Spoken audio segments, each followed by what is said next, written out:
ان الحمدللہ والصلاۃ علی رسول اللہ وسلم علی من اتبع سنن حبیب اللہ۔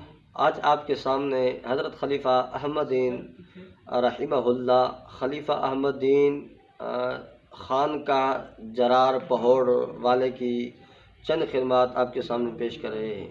حضرت خلیفہ احمد دین رحمہ اللہ کو اللہ تعالیٰ نے بڑا مقام دیا، بڑا ایک قسم کی اس کو وجاہت تھی، بڑا ہی مقام تھا۔ اس کا میں کیا مقام بیان کروں۔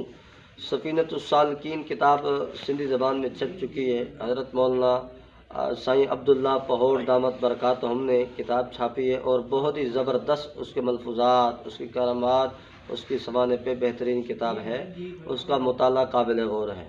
تو حضرت خلیفہ احمد دین رحمہ اللہ کے بارے میں حضرت حالجوی رحمہ اللہ، حضرت بڑے رحمہ اللہ فرمایا کرتے تھے کہ دوسروں کو خلافت ہماری طرف سے عطا ہوتی ہے، لیکن یہ وہ خلیفہ ہے جس کو من جانب اللہ خلافت حاصل ہے۔ اس کا اتنا بڑا مقام تھا، اس کا تقویٰ کا کیا عالم تھا، بہت بڑے تقوی کے مالک تھے۔ تو حضرت خلیفہ احمد دین رحمہ اللہ نے جس طرح تصوف کی سلسلہ کو آگے بڑھایا ہے، اسی طرح بدعات اور جو اہل سنت کے خلاف، اہل سنت کے روپ میں امت کو گمراہ کر رہے تھے، ان کا بھی تعاقب کیا ہے۔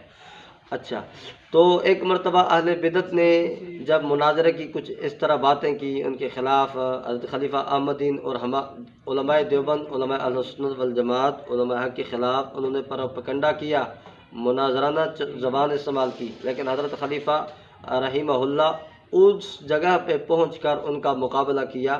یہ اللہ تعالیٰ کی طرف سے ان کو رعب تھا جو عطا ہوا۔ جب وہ مناظرے میں پہنچے تو باطل کیا ہوا، صرف وہی شعر و شاعری پہ انہوں نے کمال چلایا اپنا، جس طرح ان کی گاڑی چلتی ہے۔ تو حضرت خلیفہ احمد دین رحمہ اللہ نے باطل کا باقاعدہ بہترین انداز میں تعاقب کیا ہے۔ ان کی دو کتابیں بہت ہی زبردست قابل قدر کتابیں ہیں جو میری نظر سے گزری ہیں، اور 2-3 سال پہلے وہ کتابیں سندھی میں ویسے چھپی ہیں۔ ان کتابوں پہ تبصرے اور ان کتابوں کے چند اقتباسات، یہ جو رسالہ ہے حضرت مفتی عبدالوہاب چاچڑ صاحب دامت برکاتہم کا، یہ رسالہ شریعت کے اندر اس کے چند اقتباسات پیش کیے گئے تھے۔ یہ تو ایک تو خلافت کے مسئلے پہ تھا کہ حضرت ابوبکر صدیق رضی اللہ تعالیٰ عنہ خلیفہ بلا فصل ہیں۔ حضرت ابوبکر صدیق رضی اللہ تعالیٰ عنہ خلیفہ بلا فصل ہونے پہ بہت ہی زبردست دلائل اور کمال کے دلیلیں دی تھی۔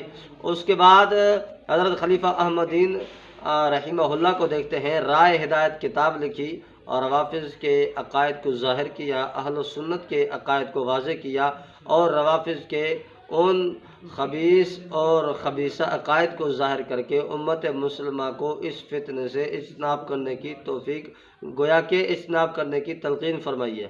تو حضرت خلیفہ احمد دین رحمہ اللہ کی بہت ہی بڑی خدمات ہیں، تصوف میں بھی آگے، علم میں بھی آگے، نحو میں آگے، فقہ میں، تفسیر میں اللہ نے بہت ہی بڑا مقام دیا تھا۔ دو کتابیں جو میرے سامنے یہ گزری ہیں، رائے ہدایت اور دوسری جو خلافت بھی لکھی گئی ہے، بہت ہی زبردست کاوش ہے۔ اللہ تبارک و تعالیٰ سے دعا ہے اکابرین کے نقش قدم پر چلنے کی توفیق عطا فرمائے۔ اور میری ان دوستوں کو گزارش ہے جو ان پڑھ بندے ہیں، جو کہہ رہے ہیں کہ جی روافظ کے حوالے سے ہمیں کوئی کتاب بتائیے، یا ان کے عقائد کے حوالے سے کوئی زبردست کتاب ہو اور آسان اور عام فہم انداز میں اور سندھی زبان میں ہو، تو میری ان سے گزارش یہ ہے کہ ان دو کتابوں کا مطالعہ کریں جہاں ملے، لیکن ہو سکتا ہے یہ ابھی تو چھپ نہ رہی ہو، بہرحال کسی بڑے کتب خانے والے سے یا حضرت مولانا سے عبداللہ پہوڑ دامت برکاتہم سے رابطہ کر کے وہ لیں۔ اور میرا جی چاہتا ہے کہ ان دونوں کتابوں کو کوئی کتب خانہ والا چھاپے اور اس کو فی سبیل اللہ تقسیم کرے۔ اللہ تبارک و تعالیٰ سے دعا ہے اہل حق کے ساتھ ہمیشہ رہنے کی توفیق عطا فرمائے اور اہل باطل سے اجتناب کرنے کی توفیق عطا فرمائے۔ وما علینا الا البلاغ المبین۔